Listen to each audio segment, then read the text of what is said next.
Today is March 1st, and today's quote is entitled, "I am not a Vaishnava." This is a quote from Srila Bhaktisiddhanta Saraswati Thakur. Someone who proudly thinks that he has become the servant of Krishna cannot be guru. As long as one considers himself to be a Vaishnava, he cannot be guru. For this reason, anyone who functions as a guru does not go around calling himself a guru or a Vaishnava. This is why my spiritual master never claimed to be a Vaishnava. Anyone who calls himself a Vaishnava is immediately branded non-Vaishnava.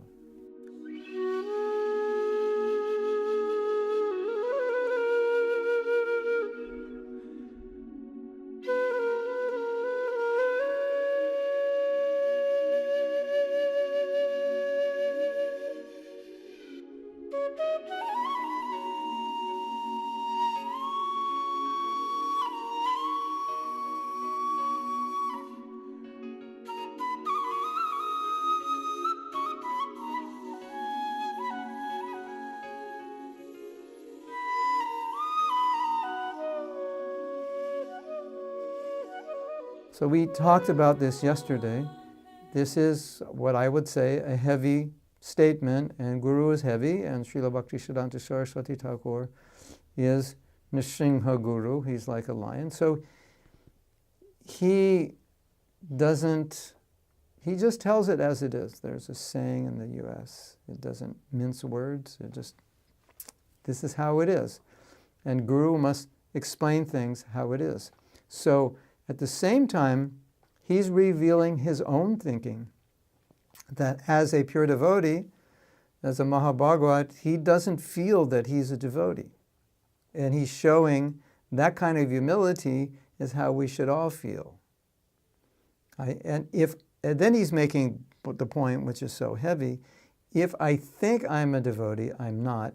And even if I'm a guru and I think I'm a devotee, I'm not a devotee. That's pretty heavy, isn't it? So even the guru, if he thinks I'm a devotee, what to speak of I'm guru, that qualifies him that he's not a devotee. So what does that mean? When I say I'm not a devotee, well, we have to translate that to get it a little more clear.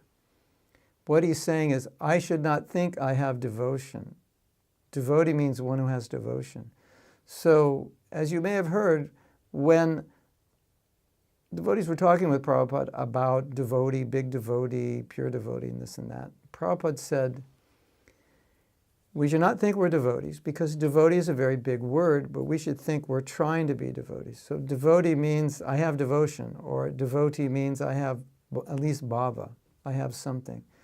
So I'm trying to achieve bhava, so therefore that means I'm trying to be a devotee, because we can't really say until a sakti or bhava, we're really a devotee, because there's things we're devoted to other than Krishna before we come to the stage of love. So when I come to the stage of bhava, pretty much I'm finished. Might be some trace, but pretty much I'm finished with the material world. So then I could say, okay, now I'm a devotee. But the paradox is, when you get to that stage of bhava, at that point you'll strongly feel you don't have love. So there's no point where you'll ever say, I'm a devotee. If I'm a devotee, how is it in separation from Krishna in this world that I'm okay, that I have a good time, that people say, how you doing? Yeah, I'm doing fine, I'm doing great. How can I be doing great? I'm separated. Mahaprabhu said, that means I have no love. I'm separated from Krishna. I'm doing fine, I'm living, I'm going about, eating, maintaining myself, doing so many things. I have no love. That's the proof of it. I'm okay. I'm okay with sense gratification, I'm okay with it. It's fine. Everything's fine. That's the problem. So that's the meaning of no devotion. Now, I don't want to say to devotees in general, you don't have devotion, you don't have sincerity, you don't have bhakti. That's not what we mean.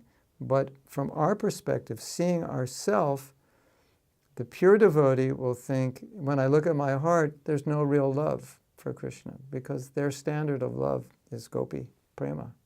So I don't have gopi prema, I don't have that love. And at least they'll think that way. And they'll think all the other devotees, they have love, I don't. So that's the idea. But at least for us, in general, when we use the word devotee, we can think of it as pure devotee, one who has bhav or prema, and then when we say, I am not a devotee, then we have a clear understanding. The last thing is we shouldn't use this as an excuse for not being strict. Well, I'm not really a devotee, Prabhu, so that's why I don't chant my rounds, or that's why I don't do this or that. No, we can't do that. That would be foolish. That would be taking something very valuable and then misusing it, and then it works against you. Trying to be a devotee. So if I'm trying to be a devotee, it means I have to do all the things that will make me a devotee. But I'm not really a devotee. I'm trying to be. That will keep me humble. That will keep me grounded. That will keep me realistic and balanced. And that will also prevent me from faulting others. Because if I think I'm not a devotee, what business do I have finding the defects of others?